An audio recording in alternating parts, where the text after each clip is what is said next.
They left behind blood, bodies, and questions that are still unanswered. It's time to unveil Faces of Evil, the true crime hall of horrors. For decades, their names have echoed through courtrooms, documentaries, and nightmares. He basically shut it down. It was a heat wave. We've never encountered anybody like that in criminal history. Everybody was talking about it. I'm scared. I think everybody else is scared.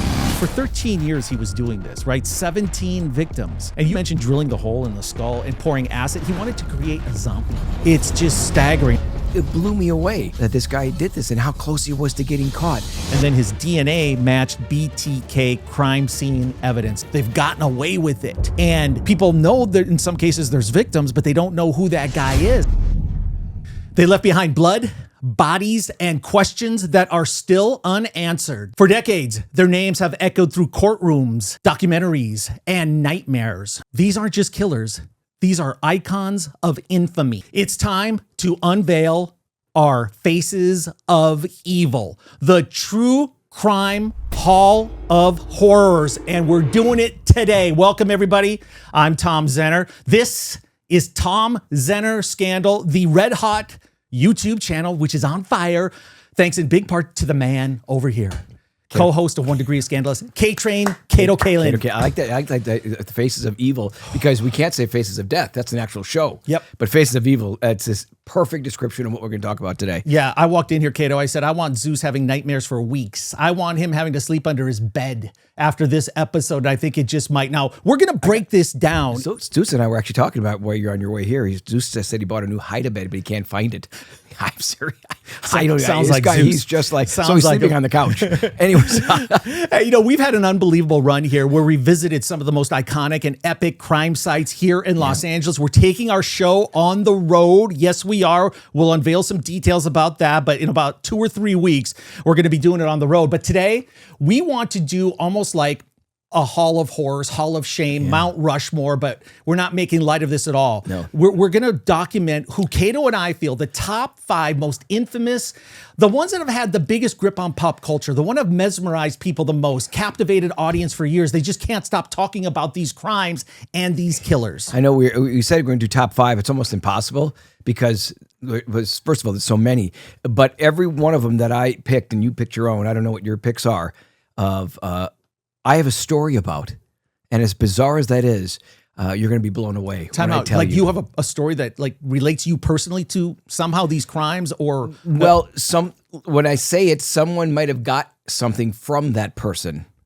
the murder, and bought something. So I'm connected that way. Okay. And it was when I found out it was, I freaked out. Wow. And you're gonna freak out too. Yeah, and so if Kato's teasing that, it's going to be epic. So buckle up. This is going to be an incredible episode. And Kato, I put a lot of thought in my top 5. I really did because I wanted to, because these should be our personal list too, and a list that we think the audience will really resonate with. But I've got reasons for why I picked these people, as do you, right? Yeah. So I didn't know if you wanted to do it the top 5. I picked 5, and it's sort of like they're all top for me. It's not in any certain order. I can make it in order, but they're just equally evil. I kind of looked at it that way too, that all of them could almost hold any one of those spots in the top 5, but we're going to go 5 through 1. So pick the one that you think is the number 1 when we get to that list, and let's kind of unveil it like that. You got it. Now, we had quite a list to choose from. I mean, there's so many of these. Here, I'll just list some of these killers, and you can maybe do your own prediction and load up the comments too, because I'm sure you're going to have a lot to say about this. But we're talking about Ted Bundy, Charles Manson, OJ, John Wayne Gacy, Jeffrey Dahmer, the Zodiac Killer, Richard Ramirez, the Hillside Stranglers, BTK, the Wonderland Murders, Albert Fish, the Green River Killers. We got a guy, Richard Speck, another piece of crap that should be on some list. Son of Sam, David Berkowitz from the 70s, if you don't remember that one. That was pretty crazy. We got Scott Peterson on this list. I mean, when you think about all the media that was created from him too. All the ones you're mentioning, there's a feature film or a documentary on all of these. And that's why it kind of hits harder to home because you find out the facts about these people. Right.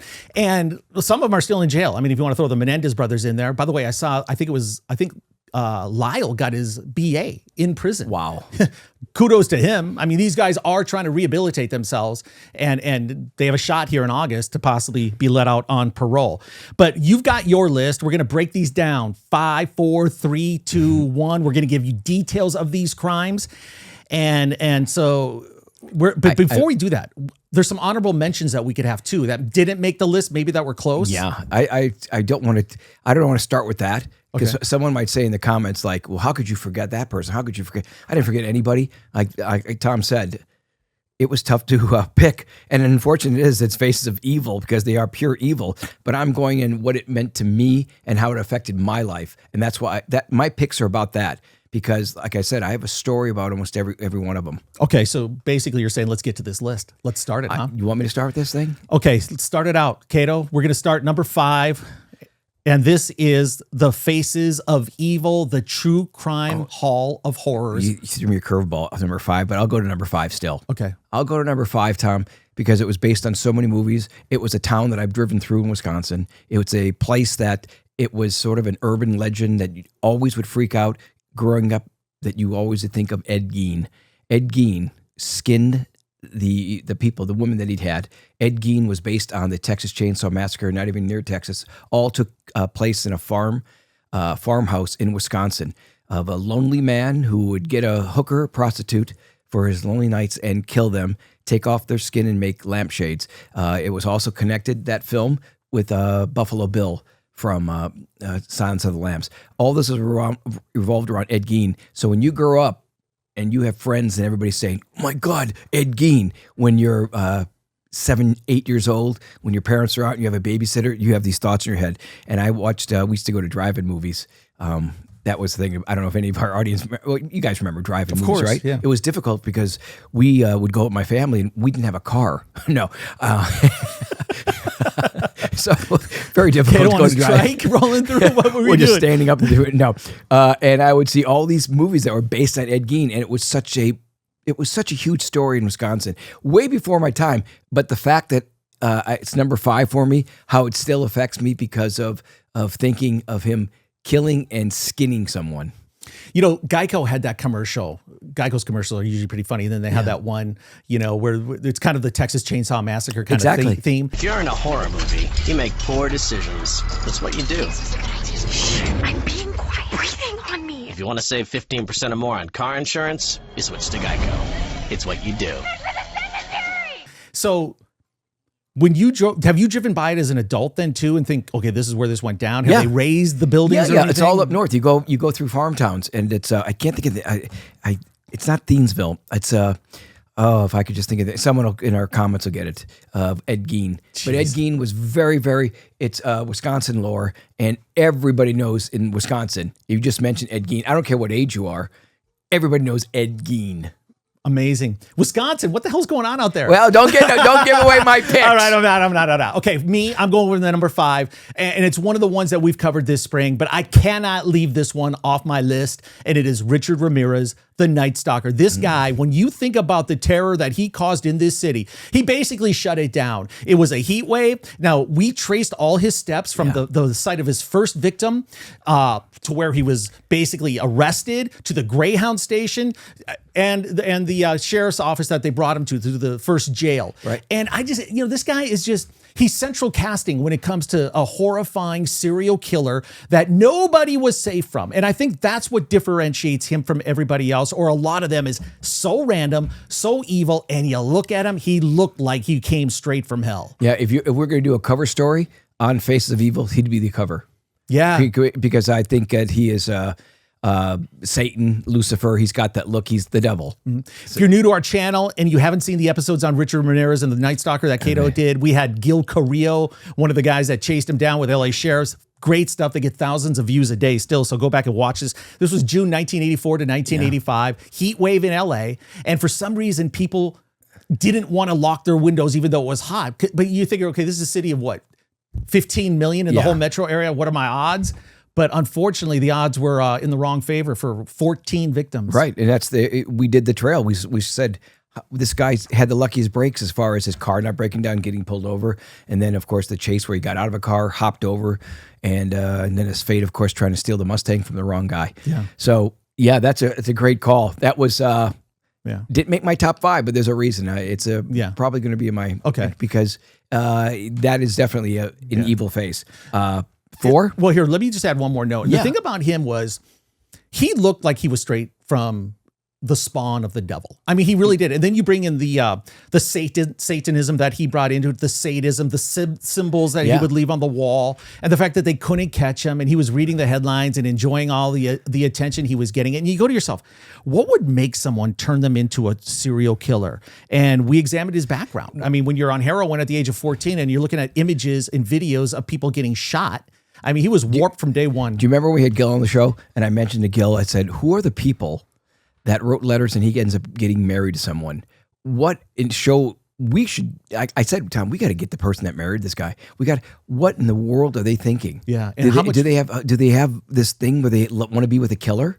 And then how much regret do they have now that they actually married somebody like him? Did they turn out normal? Did they marry a normal person later in life? I say they don't have regret. I bet you they thought they actually were in love, and he's in prison. So, for all I know that he would have been married, he would have killed his wife anyways, but he was in prison. So I just think that's another story in itself to see who's attracted to serial killers. Okay, we're going to move to your number 4. Let me just put a button on Ramirez and the Night Stalker. Yeah, it's an obvious one, and we covered it, but he's on my list. I don't care. And I've got a couple surprises in my top 5. So why don't you... well, number 4 is probably a surprise that because not a lot of people know this, and it's Richard Speck. Richard Speck, not many people know. He was this intelligent man. He was also modeled as he didn't eat anybody, but he was the brain of Hannibal. Hannibal was also based on Richard Speck. Richard Speck in Chicago killed 8 nursing students, raped, strangled. We don't know. It's actually written about him. He doesn't know if it was the same order of stabbing, strangling, and having sex. One girl faked death and hid under a bed. She survived. Nursing students. Now, this was in 1966, I believe. 1962, in that range. Mattered to me because when it was happening, I was just a little kid. I'm aging myself, but I was a little kid, but my mom was a nurse. My mother had a connection to one of the nurses that got killed. So that was always played in the head that could have been my mom. So I always thought about that with Richard Speck because she knew the school they all went to. And I just remember my mom talking about when Richard Speck got caught, how it affected her. And then when you grow up with that, you want to hear more about the story. Like, Mom, tell me more about this guy. And then we have to find, there's a certain video and it's a tape of Richard Speck, an interview that it's really hard to find. I tried before the show to find it. I can't. I'm sure we're going to find it. But Richard Speck, his wife had no idea. As soon as he got caught in 1966, he's married, he's divorced right there. Still alive. Wow. Unreal. And then more about your mom's friend who was the victim or the nurse. She knew the nurse. So they were all random? Yeah, all in the like a dorm back then. God. For nursing. They would, house the nurses. Isn't that crazy? So he knew exactly what to do. And he was I don't know if it was a confirmed doctor, but he was this super intellect person. Mm-hmm. Growing up when we did in the 70s and 80s, these stories were in the news all the time. Exactly. Now it's all politics. It's all the crap that we have to watch on so-called news start killing people, please. Start killing some more. But remember, and you really would get a little freaked out when you'd hear these stories. No, it still affects me. You go back in time, you have certain fears in your life, and that's what every movie is based on. Every psychological thing when you grow up is based on what you went through as a kid and those certain fears. The ones I'm mentioning all are connected to me with a certain fear. One last thing on that, because remember, right when the OJ murders happened, your mom was worried that you might have been one of them. Right. And then you were worried about your mom before that grew up, that she could have been one. Yeah. It's crazy. All right, here's my number 4. And I'm going to go with this one because we don't know who it is. We really don't. The Zodiac Killer. All right. 1968 to 1974, 5 confirmed deaths, but he says it's over 30. 37 is the number I think that they think could potentially be tied to him. And, same thing. Innocent people shot, cab drivers, young couples, didn't matter, minding their own business. And this creep comes out of nowhere and almost for thrills. And then it became the chase and trying to outwit the San Francisco media and those reporters that were chasing him and the San Francisco police. Another crime here in California. But that's one that I just think because they never were able to really put this guy in front of everybody with a perp walk so we know who it is. And you never know how much longer he's lurking out there. Yeah. The Zodiac one is I'm also say it was definitely on my list. It made the cut. It didn't make the cut, but it also was based on Dirty Harry, the film, Clint Eastwood trying to find the Zodiac Killer, then the actual film called Zodiac with Jake Gyllenhaal. And they always, in the news, come back to like some story pops up on my news feed that the Zodiac Killer has been caught, they say, is dead now. And some construction worker, they say. Mm-hmm. So I think he's probably dead by now. You never know, but never being caught also inspires that fear. Yeah, and the sad thing is those victims don't get any closure either, like knowing who did it and maybe see this person electrocuted or maybe put in a minimum security prison here in California the way we do things, who knows. But the other thing, these guys are all egomaniacs. They really are when you get down to it.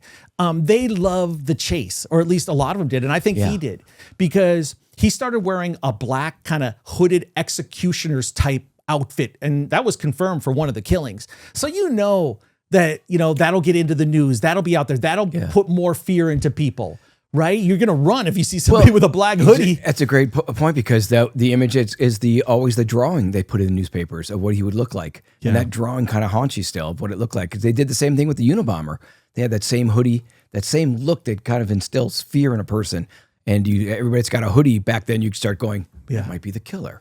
And then he kind of had everybody by the string, right? He was almost like leading them, almost like a puppeteer. Yeah. He had the threats, right, with all those letters, and then the threats to blow up school buses. I mean, that's going to scare everybody. Yeah. You got kids on a bus going to school. You never know where he's going to hit. Yeah, the Zodiac Killer is a great one. It's a great one because it's, I think serial killers, certain ones, they have ways to, they know what people are fascinated by, and then the filmmakers, advertisers know this could be a big blockbuster movie. Let's crime does pay. Let's make a movie on this guy. Yeah. And so, like I said, everybody so far that we mentioned is some kind of based movie is on that. And then you ask yourself, are these people uber intelligent? Are they like dumber than a box of rocks? Now, I think Richard Ramirez is not an intelligent individual, and he got away with this. But this guy, he had those ciphers that they couldn't figure out. They figured out 2 of the 4 ciphers. Yeah. So he had some next level thinking going on there. He really did. They tied that to possibly being a military background, all these things. But yeah, definitely, I think that was part of it. I think they love getting publicity too. I think they want to have.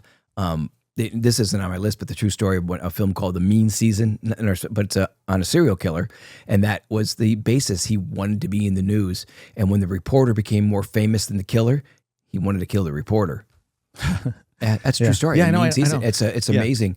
But it's all because of sociopathic in their brain. And there's even a threat if you're a reporter and getting close to it. Or like I asked Gil Carrillo when he was tracking down the Night Stalker, were you worried? Were you ever worried that he knew where you lived? Because their names are in the paper every day. And then if you're a reporter following this, like there was in San Francisco, a couple of them, I mean, are you one of the hunted? Because if they know some things or they're starting to connect the dots, he's going to want them eliminated. Yeah, I think Gil said he wasn't scared, but I would think that he's got the gun at the house, but I would think someone like a Laurel Erickson or someone that gets too close to it. I'm sure they had nightmares. No, but Gil was scared. Remember, he moved his family. Oh, for that. Yeah, he moved his family during the Night Stalker. But in the interrogation room, I asked Gil if he's scared in there. He said absolutely not. He tries to call him. He called him Richard. He kind of, was trying to relate to him like a father to a son, and he got information out of him. Yeah, I mean, it's a game they play in those interrogation rooms, and they know how to do it. Yeah. So that's my number 4, Zodiac Killer. Wow. Great stuff. Great stuff. You ready, number 3, with your story attached to it? Yeah, my story attached to this one, and you mentioned his name, but I'll say it by saying his story, his look, his car, his music, and his escapes. Those clues probably tell you right there. Can you guess who I got with those clues? His look, his car, his music. I'm not going to say, because if I get it wrong, I don't want to reveal something else. Ted Bundy. I was going to say that. Ted Bundy is that killer who does not fit the Richard Ramirez look. Ted Bundy knew he could be charismatic and knew he could get women in his car. He knew when they were in his Volkswagen, which he drove. He had the Volkswagen with the seatbelt where it was going to be hooked up to a handcuffs. As soon as he got him in there, the fate of the woman is, she knows she's going to die. And it's a lot also taken from the Silence of the Lamb I bring up again when he puts the couch in the van. These killers know how to play emotion. They know how to get well, the ones that he didn't get really hookers. He got lots of college students. And I just think it's so bizarre with his story that he was caught two times where he escaped out of a jail, jumping off. I go, they have this killer, this serial killer. How do you not have maximum security for the guy who may be this killer? Yeah. He's playing the Partridge Family. They knew it was this. He left the tape in of "I Think I Love You." Yeah. He's one of those guys that was pretty intelligent, Ted Bundy. You can't pull it off for that long. Well, Ted Bundy's, and his mom goes on the stand to say what a good boy he is. He knew how to play. His look told you, I'm a stockbroker, I'm a doctor, I'm this. Everything else, you didn't match up his look to being a sadistic killer. Right. All right. And by the way, I was in contact with the sheriff in Florida this week. His name is Ken Katsaris, and I've been in touch with him throughout the week about trying to get him on the show. He was the guy that actually kind of at the end arrested him. He played a big role in bringing down Ted Bundy. Doesn't really do interviews anymore, but I'm working him a little bit. I think I'll get him eventually. It's so great you said that. I didn't know he was going to be a guest, but the question I would ask him, Ted Bundy, I believe this. I think that he wanted to be caught. I think he wanted to be caught. He's smart. He wanted to be caught, especially the first time when he knew he could escape.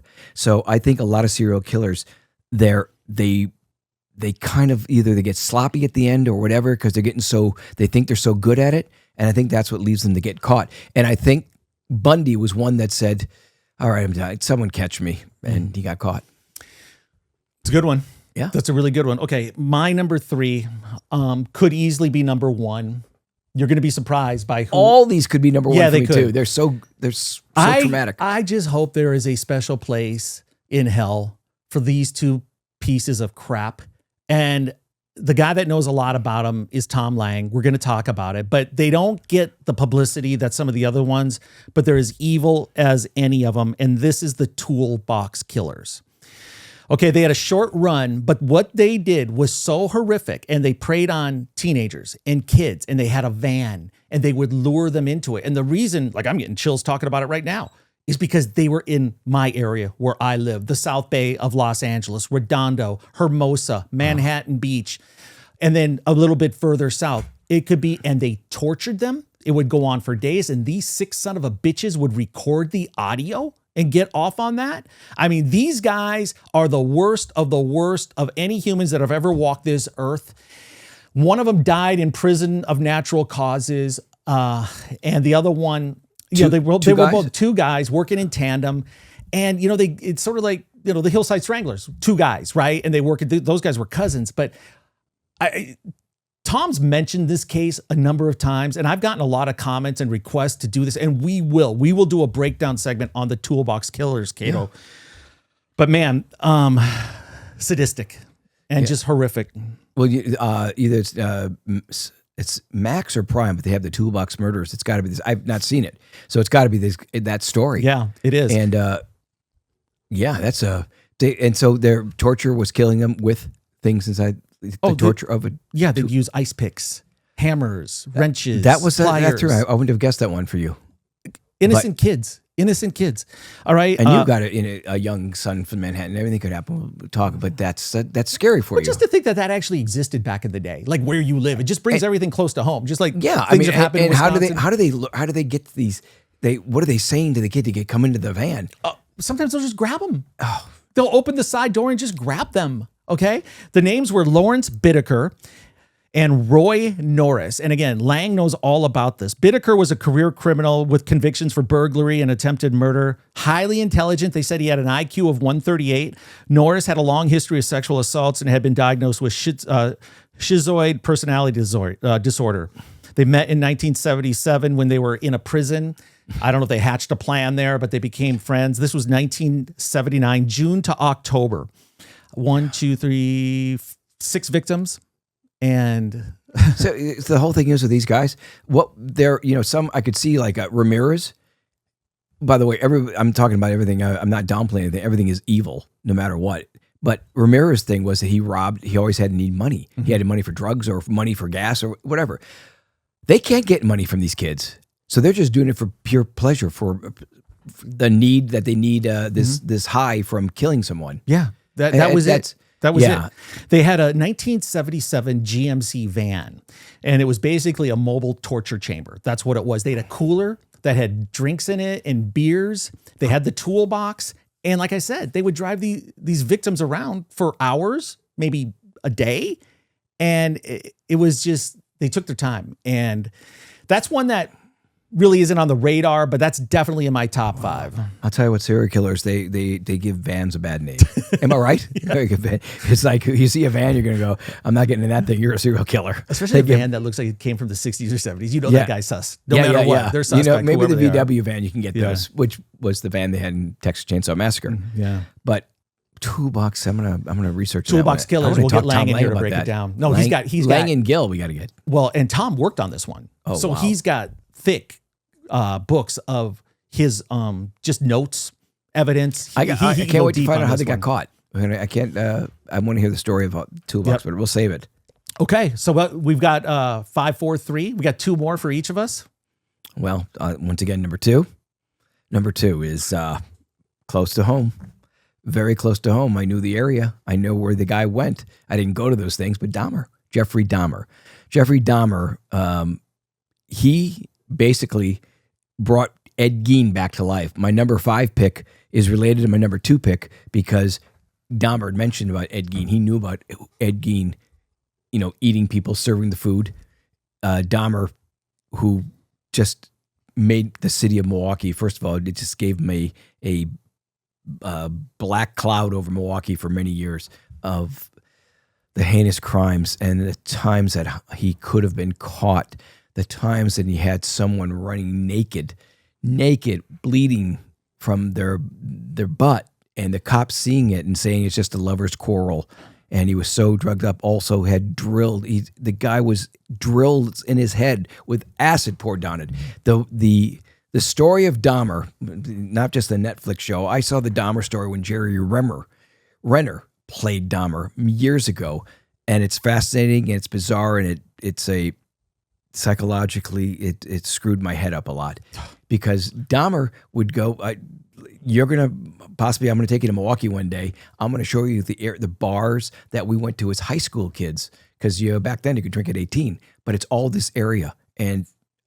He picked up most people at gay clubs, which I didn't go to, but Dahmer, I'm telling you, this is so 1978 to 1991. So he was getting away with this for a very long time, and this is when you're growing up in Milwaukee. You're a teenager. Yeah, and this is before the Five Guys restaurant. What? Little levity, courtesy of Kato. I had to because it's starting to affect my humor. So I'm not so scared in our show. Yeah. But Dahmer in Milwaukee, Mm-hmm. It's the north side. It's near Marquette University, a great university, and it's just all these clubs. And he would just the bizarre, I'm sure you saw the thing of how he would drill in their heads and then how he killed other people before and started with the animals. It's a fascinating story of, and his demise in the prison of how grotesque his murder was. The best part of that story is how they took him out at the end. Right, sodomized with a broom handle and beaten to death. Right, as he was mopping the floor in the bathroom, and they went out to get him, and he deserved every second of that. I got to bring something up to you. Tell me what you think of this. Long time ago, someone said how people have sympathy for murderers. They said they should show a reenactment in a courtroom of the actual killing of what this thing. So if you have sympathy for someone, this is what that person did. And you show like a reenactment of the evil, and I think every jury would there'd be no sympathy. But do you think that's a bizarre idea, or what do you think it's a great idea. Anything that will lead to more of these people being put to death, electrocuted, firing squad, lethal injection, run over by a bulldozer. I don't care. Dinner with Robert Blake. That too. Whatever can bring them an exit from this earth. So for 13 years he was doing this, right? Yeah. 17 victims. And you had mentioned drilling the hole in the skull and pouring acid. He wanted to create a zombie. That's why he did that. That's what he said. Yeah. Wow. Did you guys ever talk like amongst your friends, or like did your parents say, hey, this creep's out there, you got to be careful? I was in Wisconsin. I lived here, but I went back in the summers. I was there during the court proceedings. I was there because it was televised in Milwaukee. And I saw the witnesses talking about things that he had done. It blew me away. that this guy did this and how close he was to getting caught. And the woman talking about this incredible stench that was coming out, and it was just bodies. And he had them in barrels, the bodies and heads in the freezer. You can't make this stuff up. It is just bizarre. But it's all related to the Ed Gein story, the Dahmer. It's all part of that Milwaukee culture. So clearly he was influenced by him. By He Ed. knew of him. I'm not gonna say he's influenced. He's influenced by. He's Lot of just parallels. insane. Yeah. Yeah. You're referencing the 57-gallon drum with dissolving remains and a refrigerator containing human body parts. He And collected skulls. The refrigerator broke down, and that led to the smell. With the this is true, and just the whole complex, which has been torn down, and I think they put up a playground or something. But which is obviously a good idea. I think that any kind of site. We went to OJ House, no longer there. We're going to go to the Brian Kohlberger case, the dormitory or the house that they all lived in, torn down. Yeah. So I think people try to erase that memory. Dahmer, torn down. Yeah. My sister went to Marquette, and she told me that one of the dorms is on the spot where, the killings or something. But yeah, Marquette is right there in the heart of Milwaukee. So you name it, cannibalism, necrophilia. This guy had quite the resume. Yeah. Some people say these glasses look like Dahmer glasses. You don't, do you? I just realized what are you laughing at? Actually, Tom. I'm not a killer. No, that's funny you said that. Those look like the exact glasses that Dahmer wore. You don't look like them. And you're not gonna drill anything tonight, are you? No. Okay, so that's Jeffrey Dahmer. That was number 2 for me. Number 2. Okay, I'm gonna go with number 2 because there's no reason he wouldn't be on any top 5 list. Now, he's not a serial killer. He's got some similar traits. A sociopath, not a serial killer. He's got multiple victims, and his name is O.J. Simpson. You cannot have this list, in my opinion. You cannot go through the most notorious, iconic faces of evil without having O.J. Simpson and what that led to and how we're still talking about it 30 and 31 years later. And this guy right over here, his whole life was changed because of it. But it is fascinating. It draws in so many sectors of society, wealth, fame, pop culture, you name it, race, it's all there. Yeah. So he's on my list. Is he number 2? Like, these are all interchangeable, but he's on my list. He just is, Kato. Yeah. And by the way, we just finished up, a couple great episodes. If you haven't seen them, we walked through the testimony. I read the testimony. We played clips from the trial. First time Kato's seen it in over 30 years. Yeah.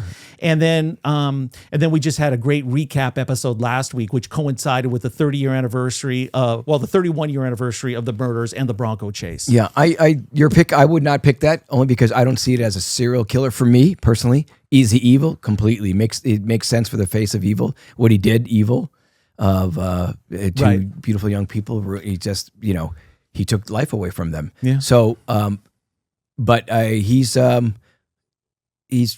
murderer, I believe, my opinion. But I'm keeping it as serial killers of many more. But I see what you mean because it's always in the news, always will be. It will be a template court case for any trial that happens because of that.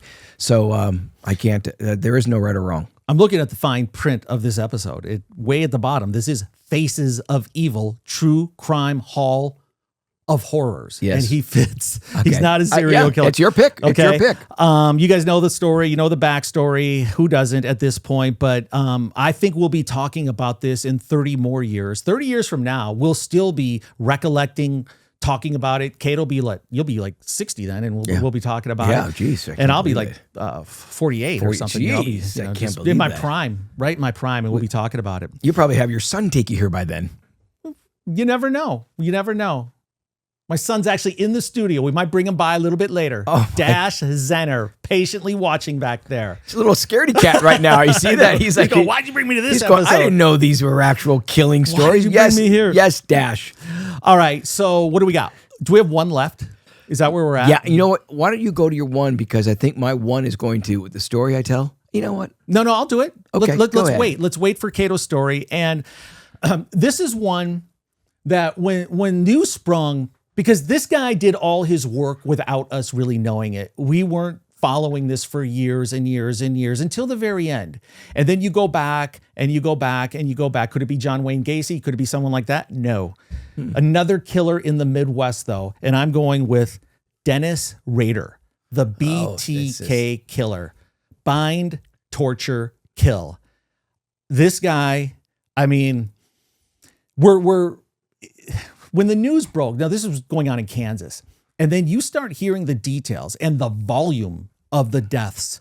It's just staggering. I'll read some of this, but what's your thought when I unleash BTK Killer here in my list? That is such a great pick, and that story, like you're going to list some of the things, it's amazing. And the profiler, how close they were, that was an amazing story of how they matched up who he was. You would never, ever expect this guy, a family guy.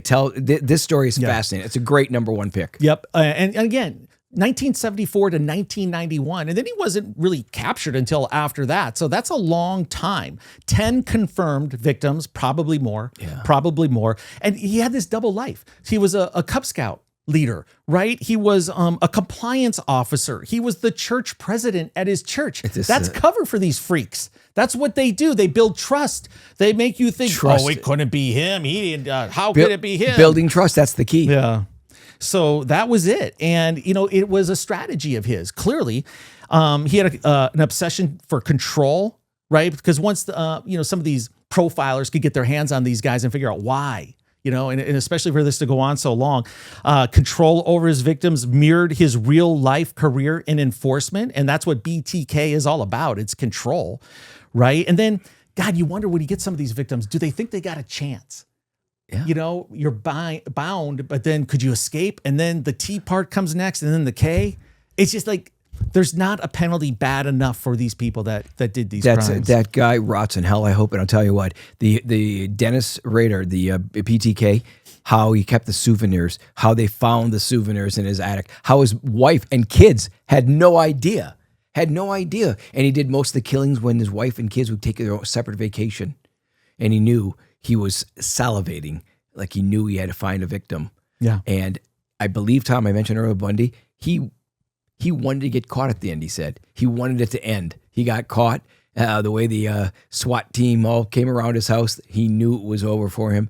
That story is definitely a face of evil. Yeah. And this guy, like you said, does not match of who he is. No. And I think, we always talk about films of what it's compared to. And this guy reminds me of the character, I don't know if it's based on him, but it's almost the same thing, Lovely Bones, if you ever saw that. I don't. But every killer, like you said, how they earn trust is the key of they know at that one point, can you imagine when you know you're bound, how it's just, and then from the story, can you imagine, the story that you're with that person they've been talking about in the news and you got to. He wasn't arrested till 2005. It's amazing. And, another guy that it's all ego too. He was leading the cops on a chase, and he had that normal person persona. Yeah. His daughter had no clue he had been doing any of this. He was married. His wife and daughter have no idea. And he'd go to he was an architect, wasn't he? And he'd have his meetings that he'd go to and conferences. And the secretary, they always thought he was a good guy.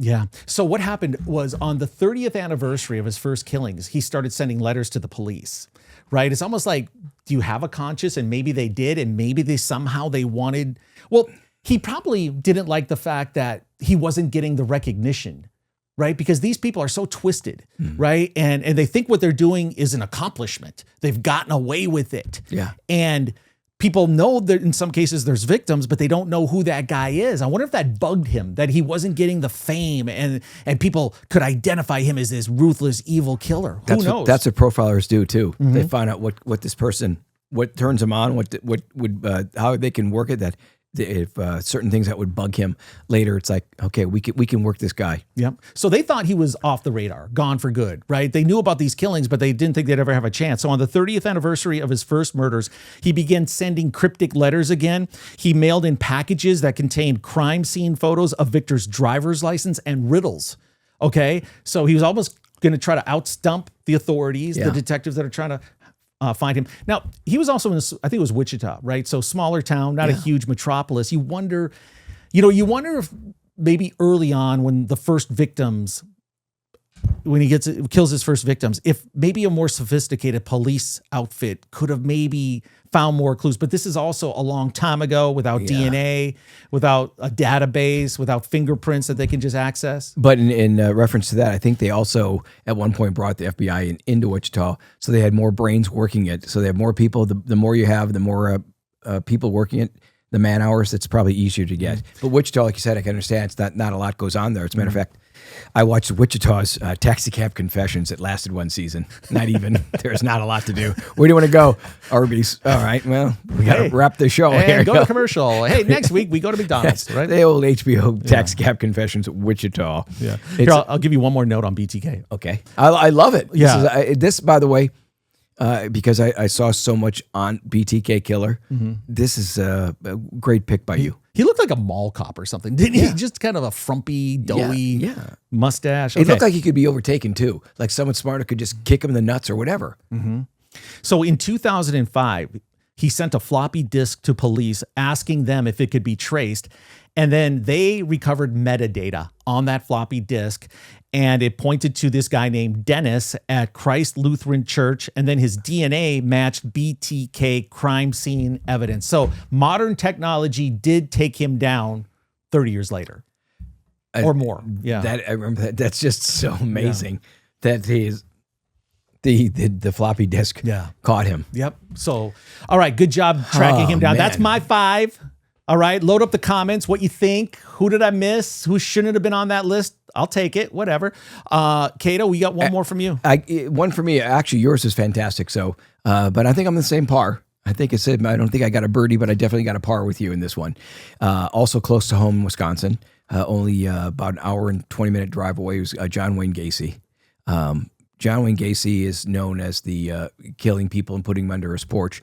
That news story was very popular in Wisconsin, Milwaukee growing up because the 3 main state, ABC, CBS, and NBC, always go down there to the scene. So it was always in our face. I bring up this thing because the guy was an artist, and he's known for drawing clowns. John Wayne Gacy was part of his thing was to get kids to show him paintings and become friendly like he was a clown. After the OJ trial, I moved homes and I had a roommate. My roommate was one of the funniest writers from Harvard. He started the David Letterman's Top 10. His name's Kevin Curran. And Kevin was also created a show called Unhappily Ever After and Married with Children. And he put me on Unhappily with our friend Kevin Conley. I did 2 or 3 episodes of that show. Kevin lived up the road and had artwork by John Wayne Gacy. He had 2 of his clown pictures. I had no idea. I just saw clowns in the house. And then I go, okay, what's this about, this thing? And he says, look at the name. Sign, John Wayne Gacy.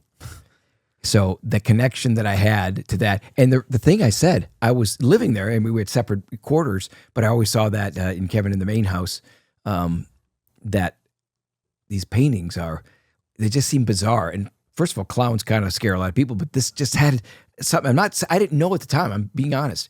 And then he said, well, look at the signature. It was John Wayne Gacy, and it made complete sense, like the spirit was in there. And he had these John Wayne Gacy. Kevin has passed away, and his wife he married was Helen Fielding.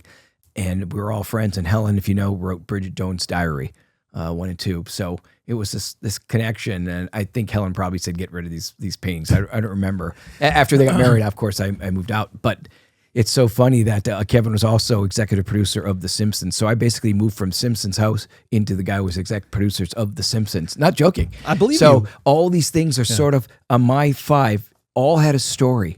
And isn't that bizarre? Yeah. But the John Wayne Gacy clown that I see it as plain as day right there still, how freaky it was.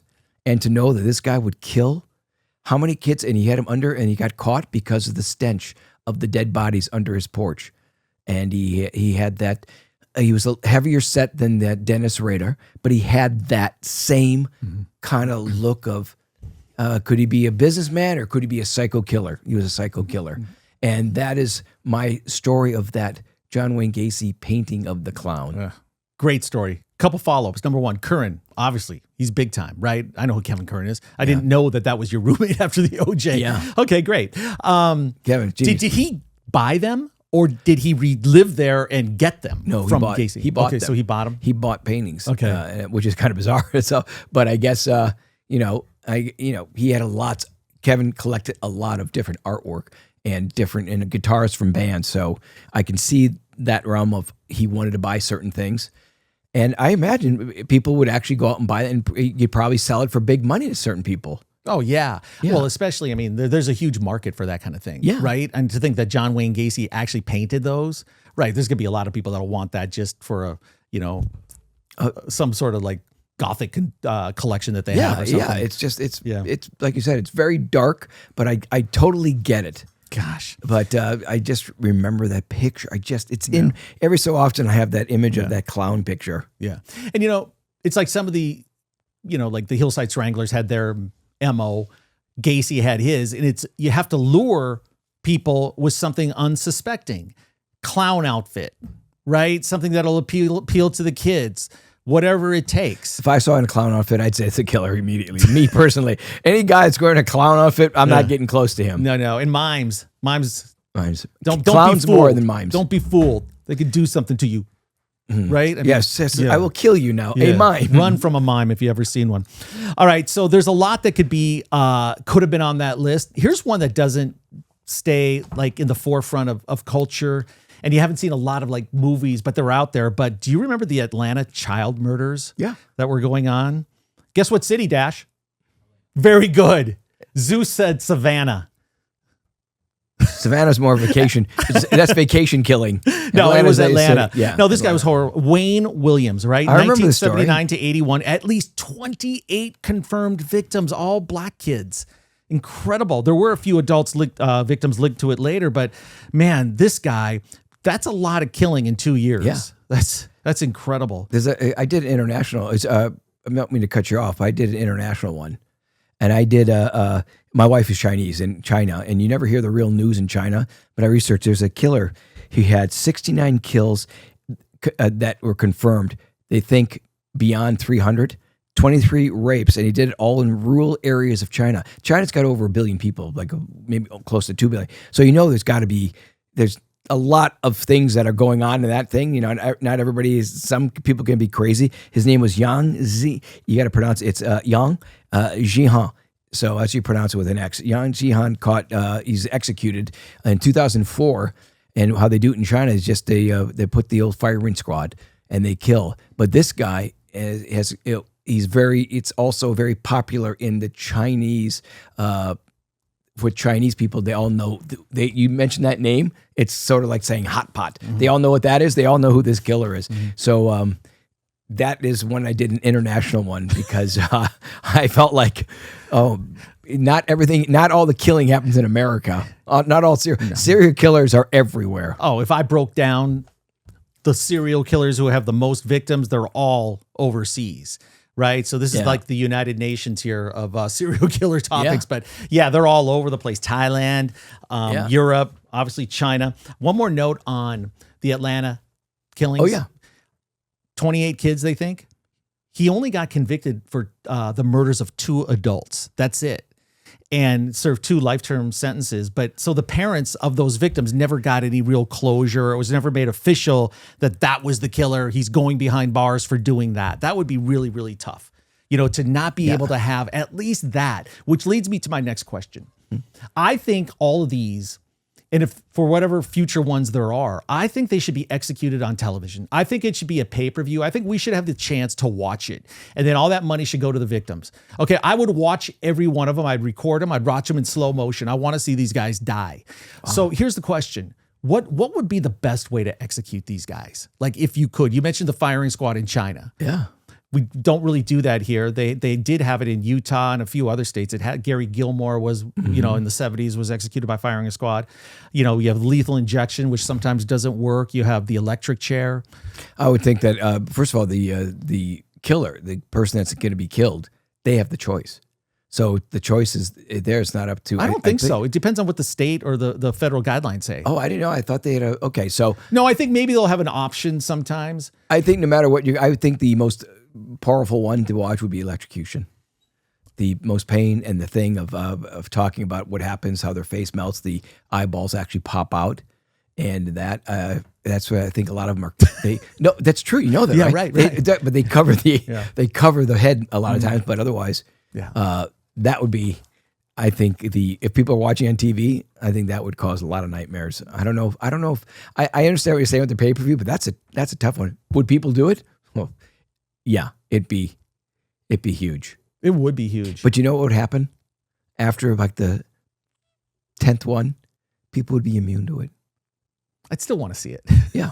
I want to see justice. I want to see them get theirs. Yeah. Or how about this? You do to them exactly what their MO was. Well, I said that. That's the reenactment. I said that thing, but you're saying no, but you said a reenactment, like you show in court, like through illustrations or actually, AI or something. I'm like saying a you forensic actually file, take those like, guys again, out like that. No, it's like a forensic file. The actors, you see the killing, you go, my God, this person's horrendous. You just play that with actors to show them what the exact crime is. Because when a prosecutor is talking about it in a case, they can paint an awful picture. The words are very powerful. But can you imagine the words coming with the actual action showing it?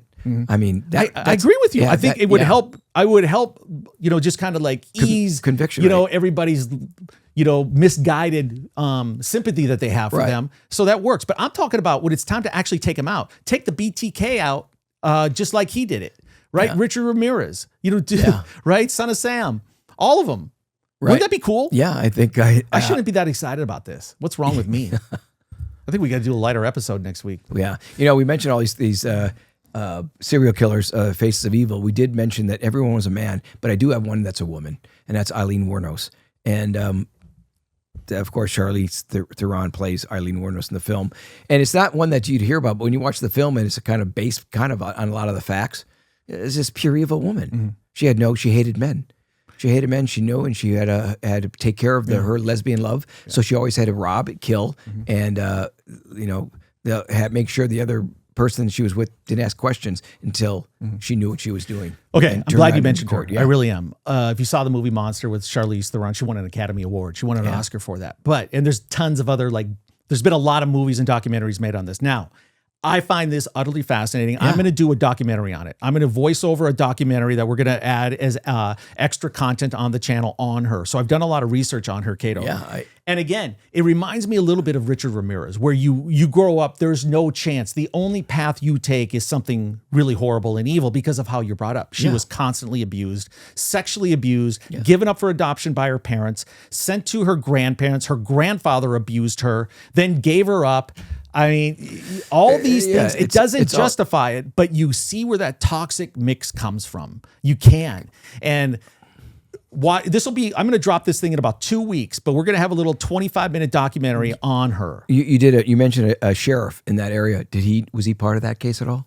No, but he was Ted Bundy because she was in Florida as well. Yeah, but Bundy and this guy, Ken, who I've been talking with this week. He probably knows people that have something to do with the Wuornos case, though.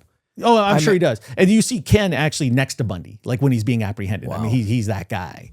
But then you realize these are a long time ago. These guys are getting old. Yeah. Right? Which makes you respect Tom Lang. Some of the guys we're bringing here even more. He's in his 80s. And his recall is just incredible. Yeah.